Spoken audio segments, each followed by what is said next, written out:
it's Way Up with Angela Yee. I'm Angela Yee. And finally, our mayor, Eric Adams, is here. Yes. Good to see you. Good to see you. And, first of all, congratulations. Thank you. First woman of color to, black women to do something of this capacity.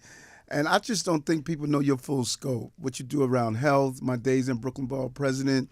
You are just really more than a radio personality, and it's just really a pleasure throughout the years, the things that we've been able to do together. That is why, even when I first got the show, one of the first people I was like, I need to get Mayor Eric Adams up here. Just because I am from Brooklyn, you were our Brooklyn Borough President before you became the mayor. So even around health and with you being a vegan, just seeing the things that you've done in the community, because even me reopening my juice bar, it was so important for me to have that juice bar in our community to provide those healthier options for people. And that's something that you've been an advocate of as well. And you were ahead of your time. I go back, I think it was in my first term as Brooklyn Borough President. A lot of people, don't know the story. The doctor told I was going to lose my sight in a year. And I had vision loss, nerve damage in my hands and feet. They said I was going to lose some fingers and toes, high blood pressure, high cholesterol, the whole black package. And it was due my diet change that I was able to regain my sight. Nerve damage, I don't even have it anymore. Had an ulcer, that ulcer is gone. See? Dropped down. I dropped 35 pounds. The health is just unbelievable. And, that connectivity between food and how we feel and some of these food-related diseases. A lot of people don't realize a lot of the chronic diseases that we think is in our DNA is not. It's in our dinner. You think about cancer. Yes. And there's things that we eat every single day at the corner bodega that are like level 1 carcinogens. Is that something? Yeah. That's just interesting that I learned. You know how you come home and your mom is frying that chicken and, you're all happy to have that smell? That smoke is a carcinogen also. Yeah, absolutely. Honestly, that's what made me get into juicing was because I had health issues also. And sometimes you can't look at a person and tell that they're unhealthy. Right, people will think, oh, they're overweight, they're unhealthy. That may not be the case. And you can also be skinny. That's right. And be unhealthy. And I had unusually high cholesterol. I was told I would have to be on medication for the rest of my life if I didn't take care of it now. And so I'm glad I knew that and was able to make sure that I started watching what I ate and also making sure that I work out. Listen, when I went to that doctor's office that day, I went in because of the ulcer, because I was feeling pain in my stomach. I thought it was colon cancer, and I was relieved that it was an ulcer. And the doctor said, your real problem is your type 2 diabetes. He says, Eric, you should be in a coma right now. And because I didn't take the medication, when I walked in, I had no medication. When I walked out, I had 9 different medications. I felt like I was Dwayne Reed, with pills, insulin, all of this stuff. Right. And it was just food. And, a lot of people are taking these weight loss drugs now. A lot of those drugs are for diabetes, too, by the way. But they do cause side effects. Yes. And so if you can avoid being on drugs for the rest of your life or having to do that, you should. And sometimes, if it's possible. Obviously, some people do need to, go that route, and no knock to them for that. But if there's things that you could do as far as your diet, it's important. It's so important what you said, because medicine, for the most part, is to stabilize the chronic issue that you have. Then lifestyle should maintain it. People think medicine is supposed to be forever. And there may be some cases where you have to take medicine forever. Right. But if you're dealing with, cholesterol, diabetes, those other issues, you need to stabilize it. Because my A1C was up in the teens, and it had to be stabilized. I was on metformin for a week. But now the question is, now that you stabilize it, what are you doing to maintain it? And people would rather have the pill instead of doing those little moderate things. Standing desk in the office. I have a treadmill near my computer. Exercising, getting off the train and early stop and walk a couple of blocks, get your steps in. There are things you could do every day that you don't have to have a gym membership. Right. You just have to be conscious about it. And it's also good mentally. Oh, it is. To do those things, like go outside, go for a walk. There's a lot of times, and listen, during the pandemic, and, kudos to you for not leaving Brooklyn during the pandemic, because we did see each other on several different marches. That's right. But even for me, being able to walk around and see things that I'd never seen, look at all the new businesses in the neighborhood, support those small businesses, because that's a big deal for small businesses businesses to thrive, and we have so many of them, in Brooklyn and in New York City. Right, Because right. now you represent all of New York City, so we can't forget that. But, And mental health is real. yeah. And like we're doing in our schools, we're teaching children breathing exercises. Like I'm into this Wim Hof breathing and cold baths. But we got to really deal with this mental health stuff. Suicidal ideations are up. Our children are feeling more depressed. Social media is really driving these young people into dark places. And doing things like taking that walk, put that phone down, and having really human interactions and just finding your space, breathing, meditation, yoga. We got to do self-care. You're becoming mayor. What do you do now? I mean, besides these walks, because there's so many things. And look, I have a laundry list of people were coming in here like, make sure you ask the mayor about this. But what do you do for yourself? Because it is, New York City, especially right now, it's always something happening here. Right. But right now, there is so much, that's going on. And I feel like... And it's real. And it's real, And every day there is something. Like yesterday, it's painful for me to hear this allegation that was made against me. Someone made an allegation of something that happened 33 years ago. I don't even know who the person is. Right.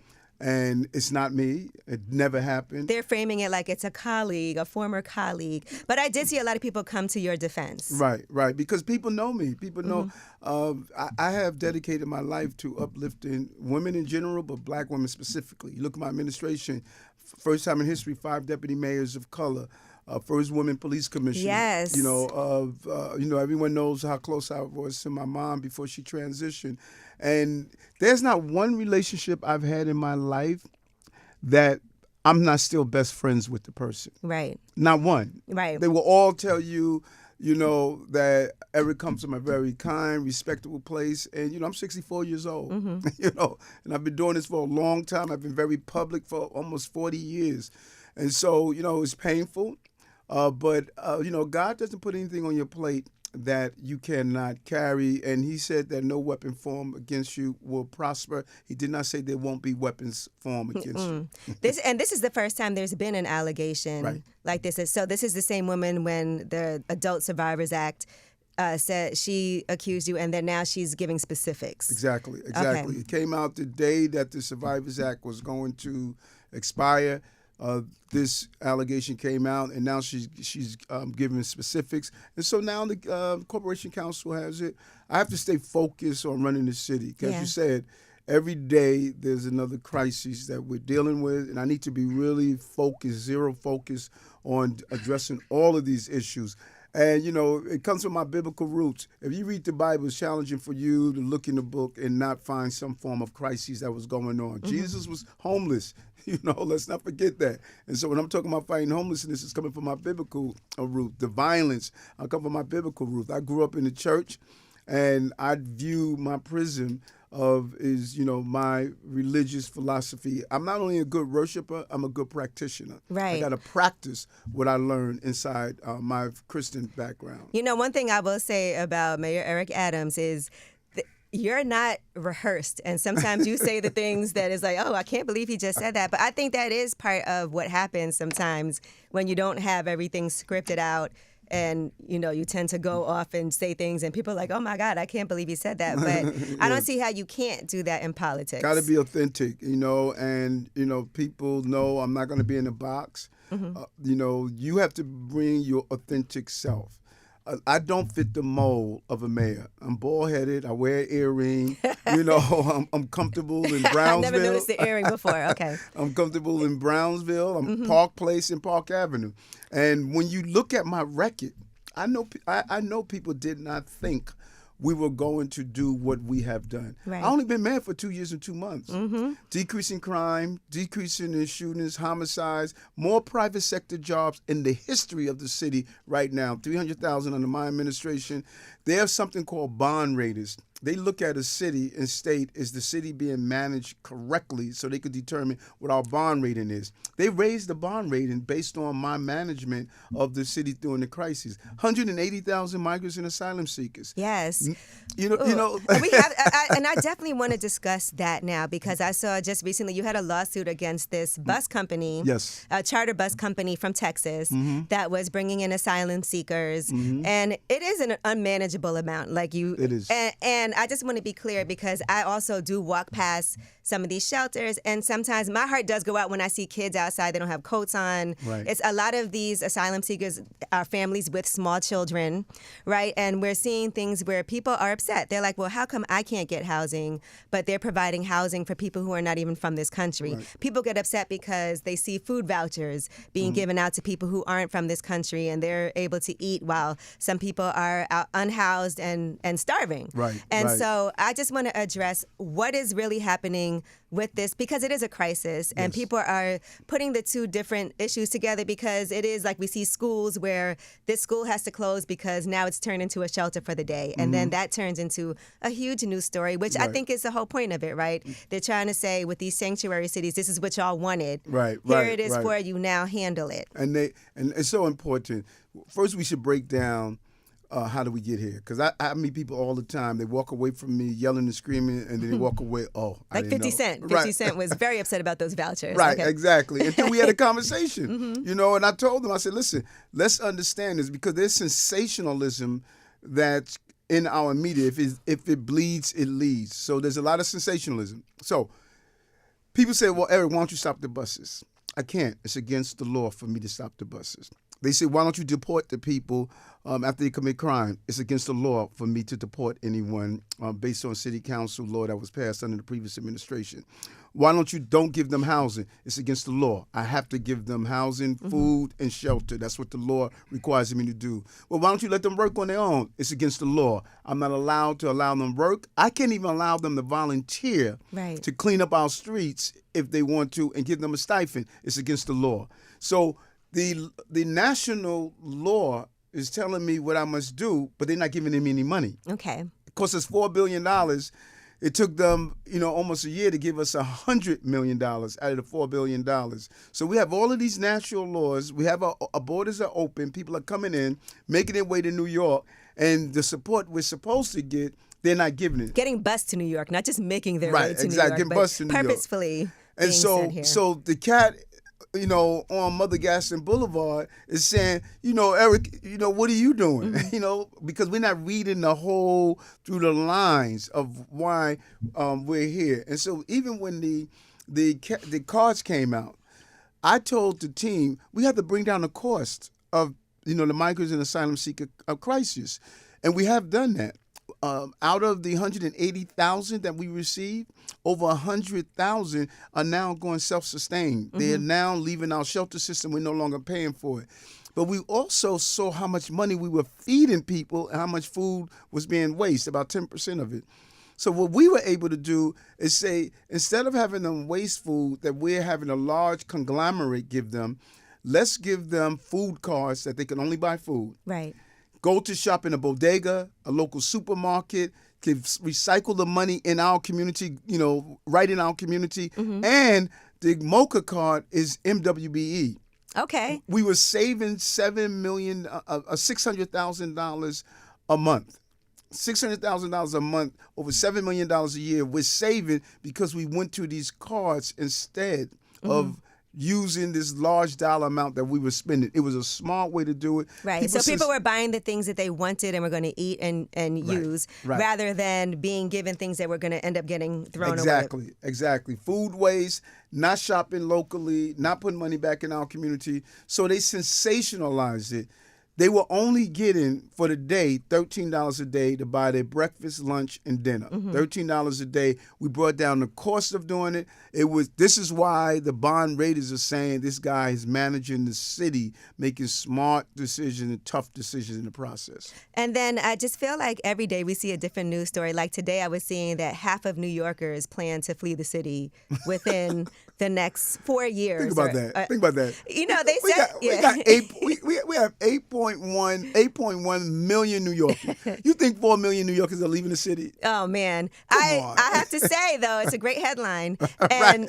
but I do want to say that Yeah. people do complain right now about the cost of living. Yes. Is really. It is so expensive to be It here. is. I mean, there's people in this room who are like, I'm about to move to Jersey Yes. because I can't pay my rent here. It The is. rent is really high. There's not a lot of availability.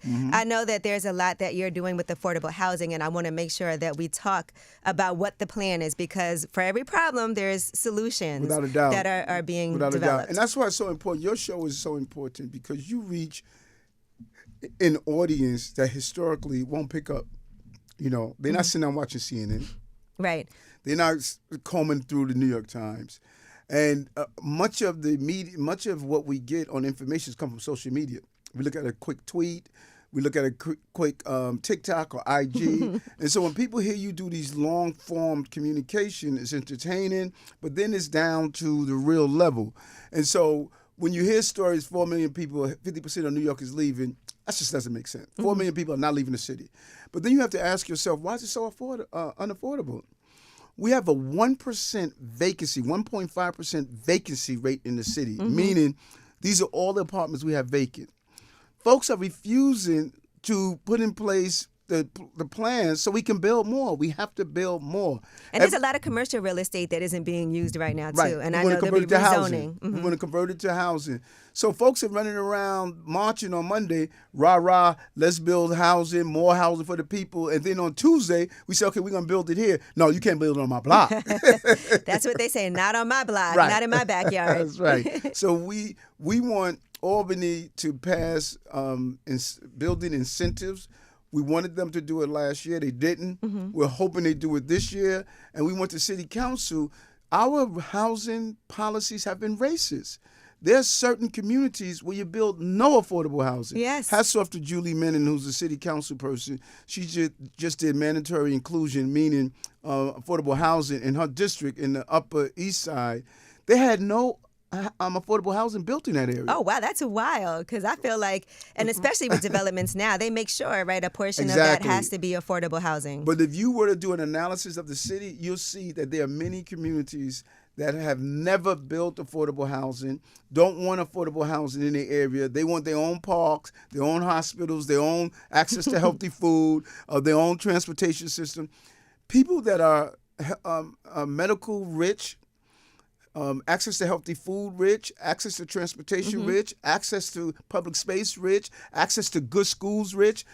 We need to be building housing in their community just as we've been building in other communities. Right. I feel like that is what New York is a mecca of. From block to block, from even in the middle of the block, things change. That's right. You know, you could be in New York City Housing Authority housing, but then have a $3 million brownstone in the middle of the block. That's right. It just is what it is. That's right. Especially in Brooklyn. Yeah, especially in Brooklyn. You know, you look at Brooklyn, like my house on Lafayette Avenue, we're blocks away from Marcy houses. We're a block away from other housing, NYCHA housing, which we're really leaning into. You know, our a lot of great people have come from NYCHA. Oh, without a doubt. My attorney of many years came from Gowanus, brilliant attorney.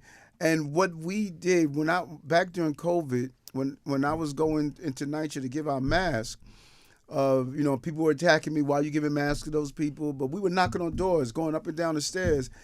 And I noticed when people were opening their doors, getting the mask, I said, how things going with your children? You know, because they're doing remote learning. They said, we don't have access to high-speed broadband. Right. So a lot of our children couldn't sign on. And I committed to them. I told them, when I get elected, we're going to get you high-speed broadband. Last year, we were able to get high-speed broadband for every NYCHA resident for free. That's amazing. For free. Yes, that is absolutely incredible. And another thing I saw that's been happening is people going door to door to help tenants with their housing. Yes. People who are living places now. I just recently saw that because I pay attention to everything that's going on because I am a real New Yorker. I still live in Brooklyn, right by you. But yeah, that is something that's happening now too. Yeah. Our public engagement unit, we're getting out there because you got to meet people where they are and take them where they ought to be. You can't meet people where you are, you know, so we can't sit back and say, well, why aren't you coming in for these services? No, we need to go out there and find people because navigating government is intimidating. You know, my mother used to hate going to access any benefits. She would go without, because she said she felt so dehumanized when she would come inside a governmental agency. We have to become more user-friendly and become more willing to meet people on the ground where they are. It's so hard, too, when people come to your door because you don't know there's so many scammers out here, too. We got to make sure that we're also aware of that. Like, who is this person? We need to see some credentials. And another thing that I saw, as we're talking about protecting tenants, also homeowners. I was just reading in the news about a woman in Queens. Was it in Queens? Okay, but anyway, her house, somebody was squatting in her house. She changed the locks, and then she ended up getting arrested. Yeah. And for that, it is really hard to get people out who are, who have a job, who can pay the bills, but elect not to because they just, I've had that issue before too. Yes. And that's not an easy process. No, it's not. And, oftentimes when we think of housing, we always have this image of someone that owns 1,000 units. We don't realize that small mom and pop, 10-unit house, 3-unit house, like my brownstone, my building in Brooklyn, I have 2 tenants. And if one tenant decides they're not paying rent, that's hitting us all. Right. We have to be more understanding of small property owners, and we need to give them the support that they need, because that's where our wealth is. All of our wealth is tied up, for the most part, in our homes. And if we lose our homes because you have a tenant that's not paying rent, then a developer is going to come in and change the landscape. Black and brown people, their wealth is in their home. And we have to do everything possible to protect it. Yeah, it's hard because the courts are backed up, and then you have to give somebody 90 days before you can even try to do. Then you're paying for a lawyer. It's a process. It is. And sometimes it could take 1 or 2 years. I know people who are like, I don't even want to be a homeowner because I don't want to have to be a landlord, in case things like that happen. But, it is something I encourage, but it's also like, I get it because it can be really, really tough at the same time. Now, let's talk about the subway. My mom works for transit and has been ever since I was in elementary school. And so she still works for New York City Transit Authority. But we've seen virally things that have been happening on the subway. We saw a man get shot with his own gun and harassing someone on the train.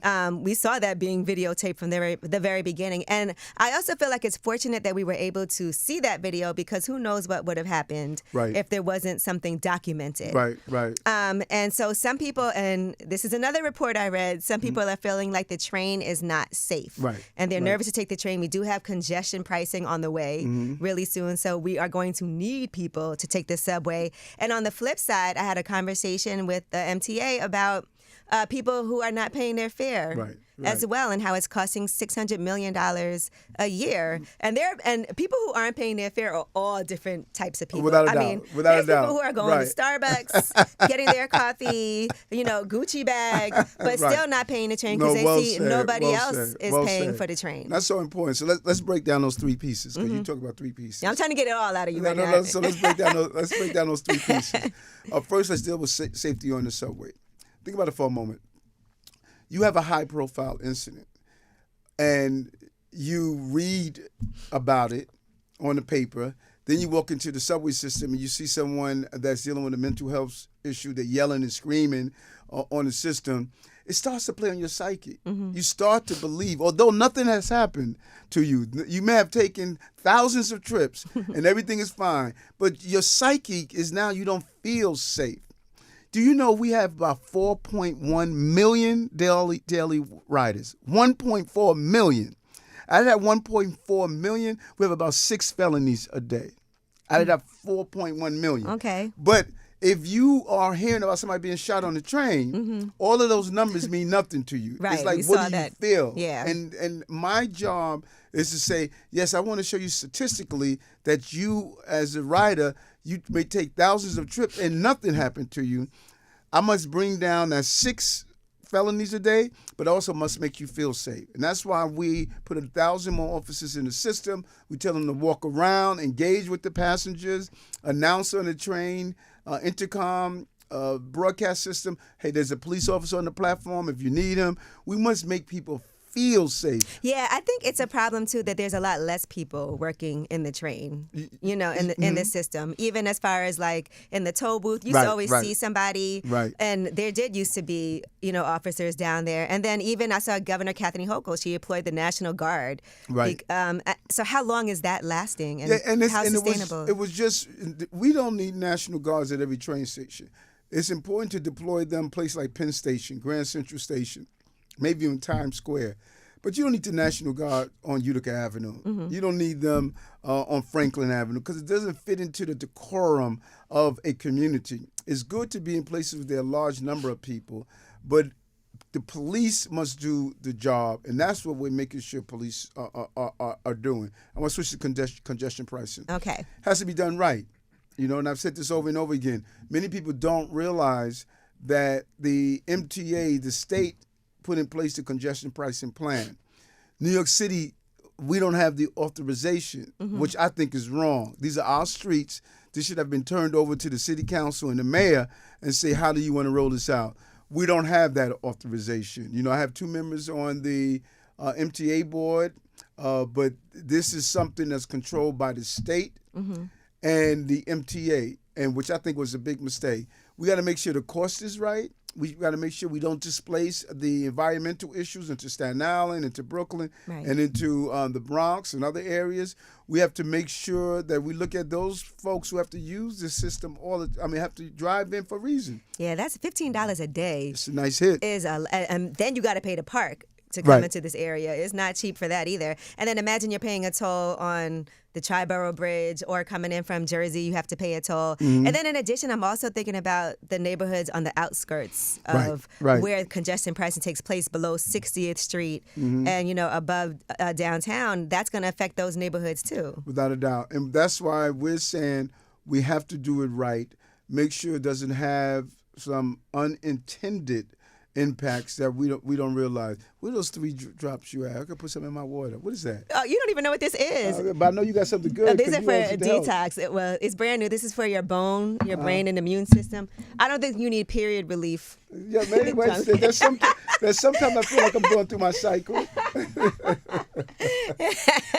Shout out to Coach Jesse for the detox now. I detox. What is this here? Let me see which one that is. That's for your cysts, tumors, inflammation, immune support. Okay. Yeah, so these are all things. How many drops do you do? Half a vial of that. And you can bone, do that. Brain, and immune. Yeah. Who's this? Who's detox now? Coach Jesse. Yeah, you can open it. It's fine. I have this at home too, so I just always make sure that every day. So I just want to make sure I boost my immune system. Yeah, see, look, that's a big bow. A 2-week fast. You know what I mean? Of nothing but water and coconut water. Love it. And for 2 weeks. Yeah, for 2 weeks. That's and a these serious drops. Detox, it's a serious detox, but it definitely will help you. And this goes great with the Ghostbusters movie. That's when I do my fast, I do colonics. When I do my fast also. I haven't done a colonic yet, but I'm a little, that scares me. But I will definitely try it now that you said you've done it. All right, and now back to the fare evasions, because that is something they're trying to figure out. How do you get people to pay their fare? I think people got used to not paying their fare because during the pandemic, they didn't have to. People are going on the bus, walking past the bus driver, and what bus driver is going to fight and argue with somebody about paying their fare? They shouldn't. Yeah. What happened is that we normalized not paying our fare. Many of the DAs stated they're not going to prosecute fare evasions. We sent out the wrong message. We need to be very clear. If Johnny or Baby kids jump over the turnstile and don't pay their fare, it's going to come out of the passenger. If we're losing millions of dollars, then those passengers who are paying, that's where the increases are going to come. Right. So we're zeroing back into making people pay their fare, sending the right message. The police presence, we're no longer ignoring that. That's very important for us. You hear that, Dan? No, I'm playing. He's like, I pay my fare. No, I mean, it is going to be something difficult because it used to be like embarrassing to, get stopped for not paying your fare. Right. And now another thing I want to talk about, and this is huge for us, and I feel like we're not talking about this enough, the World Cup soccer final. Yes. Can you tell me about how you managed to get that to New York and New Jersey? That is a humongous deal. Had a great partner in in New Jersey, Governor Murphy, who owns a soccer team. Okay. We were competing with Dallas. Just knew they were going to win. They probably made up T-shirts. The finals are going to be here. But we were successful, and it was not only the games. We already knew we won the games. We announced it at Liberty Field when we won the games, but to win the final, I mean, unbelievable. That's going to bring so much money. Yes, it is. And so many jobs into the city. Jobs, money, tourism, restaurants, the fan experience. I was in Qatar for the World Cup a few years back, and the fan experience is huge. You get 1 million people into your region and split between New York and New Jersey. This is very big. How did you get that? It was a combination. How does that work? Well, they looked at a number of things. They were very big on fan experience. We sat down with the heads of FIFA. They were huge on fan experience because some people come here, they don't go to the game. So what are you doing with your spouse and your family? And when they looked at what's here, we have so much entertainment that's going on here. And that was attracted to them. They looked at with the media market. There's not every city that has an Angie Lee show. That's right. We looked at public safety. They were big on public safety. They looked and did an analysis, and they said, you're the safest big city in America. You have the great police force, transportation, hotel accommodation. So there were a few items that they looked at to say, do you check all the boxes? And we did, and we just did a great proposal. Can't get an Airbnb here, though, anymore. Now, I want to ask you about that, because the Airbnb restrictions are really tough now.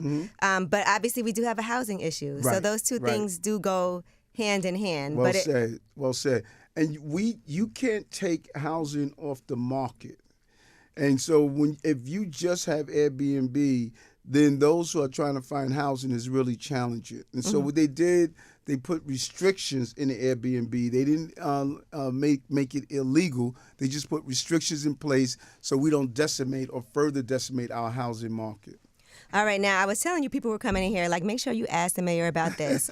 So education. Give me. There should be a make sure you ask the mayor about this. Make sure you ask me about this. All right, so, and I'll tell you, shout out to Nick, who works up here. He said, my girlfriend's a teacher. And so you got to ask about these budget cuts when it comes to education. Yes. And of course, preschool education. A lot of people are trying to get seats for their kids in preschool. But cuts in that in general, because I feel like that's always the worst place to have to make cuts. Let's put it in two places, because some of this stuff is mere sound bites of what people hear. Okay.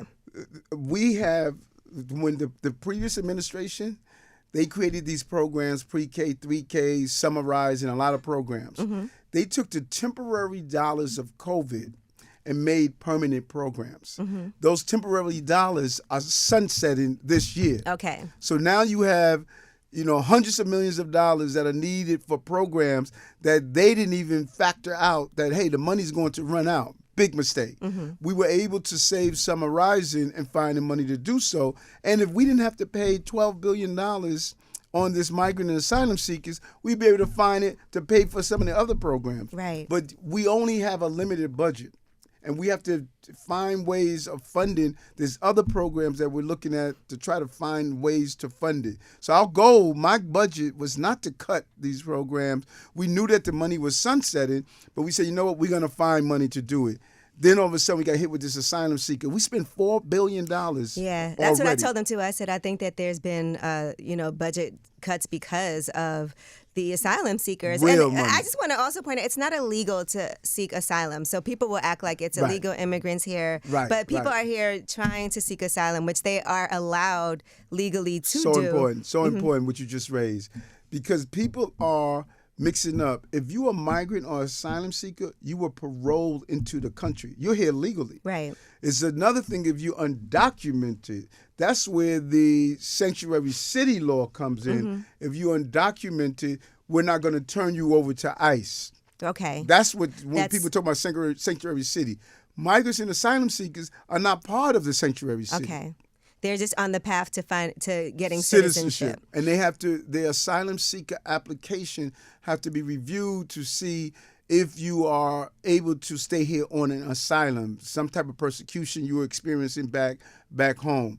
And so people sometimes conflate the two, that Sanctuary City is the migrants and asylum seekers. No, Sanctuary City is here if you're here illegally. Migrants and asylum seekers were paroled into the country. Okay, good. I just want to make that distinction. Yes. And look, as we're wrapping up, I feel like you got to come here more often because I have a million questions and I pay attention to everything that's been going on. Yes. So you're already getting ready for re-election. Yes. Okay, good. I just want to put that out there. Right. And I see some people also throwing their hat in the ring. Is it going to be ranked choice voting? Yes, Again? Okay. It is. Remember how many people were in the last race? Yes, it was a lot. Right. And it was all over the place. At first, it was like this person's winning, and this person was, We were focused. Andrew Yang was measuring the curtains at City Hall. He thought he was going to win so much, and I was like, okay, Look, Angela, I'm just big. Angie, I'm big on what God means for you, no man can take away. Mm-hmm. What God does not mean for you, no man can give. I'm just supposed to do my job. I'm not even focused on, re-election is coming. No, Eric, what are you going to do right now? Right. Well, what you do right now does matter, though, for a re-election and how things are framed. And you see Donald Trump talking about a bloodbath if he doesn't get, and one conversation that people have been having is black men in voting and them, kind of leaning away from the Democratic Party. Right. And so what do you think about getting people energized to even vote, not just locally, but also to get out and vote on a national? We got to vote. We have to vote. There's a real initiative, a brother that's his name escapes me. They want to do this whole Black Men Who Vote initiative. And the Democratic Party has a real obligation and responsibility to show why black men should vote. Like the highest unemployment in the city right now is dealing with black people in general, but black men specifically. We have to answer the needs of black men because many of them feel as though their needs are not being heard and they're not being met. And we do everything from the Black Men Brunch I had a meeting this afternoon with a group of black men to talk about what do we do around MWBEs and really focusing on the attention of black men because, all of us have unique items that we need addressed. And I think that for far too long, we've ignored the items that have been on the black men list that are important to them.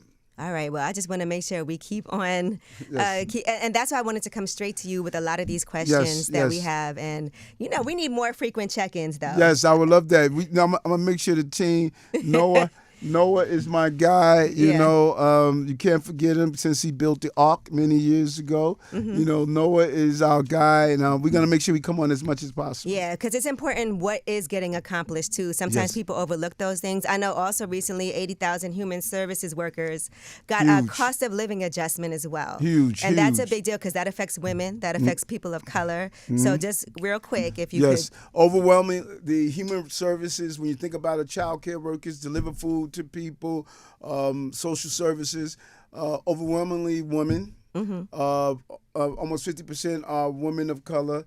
We were able to raise their increases so that they can have a meaningful life. And, you can't provide services and then you're going to need those same services because you're not getting paid enough. This is a huge victory. I promised it on the campaign trail. They sat down with me and I told them, when I become mayor, we're going to address this. And they mentioned it at the rally. They said he promised us, he delivered on it. My mom was a human service worker. She was a food service worker at Amstead Daycare Center. We knew what the children ate every day because she would bring Tupperware bowls in aluminum foil and wrapped up the leftovers. So that was a personal story for me and the speaker as we talked about this great success. All right, well, great. Well, I love to hear it. And, let's see if this year for Halloween we have party promoter Eric Adams costumes in the stores. I will say nightlife is important, though, in New York. As critical as people can be, I like the fact that we can see our mayor, out at the places that we go to, because those are also, a lot of them are small businesses. Without a doubt. And it means a lot to go to a business and for the owner to be like, the mayor was just here. Multi-billion-dollar industry has been ignored under all of the administrations. I walk into a nightlife establishment. I go into the kitchen. I speak with the cooks. I speak with the waiters. I speak with all those employees and tell them how much I appreciate them. This is not a 9-to-5 city. This is a city that never sleeps, so the mayor can't be taking a nap. I'm out there speaking to my nurses that work during midnight shifts, my TA employees, people who work around the clock. The city never stops. And I'm out there meeting them, greeting them, and they should know their mayor, not just who work corporate hours. All right. Well, next time you see him, shots on the mayor, everybody. Okay? But thank you so much, Mayor Eric sister. Adams. I always really appreciate you, and I know you'll be back. Okay. Thank you. Way up.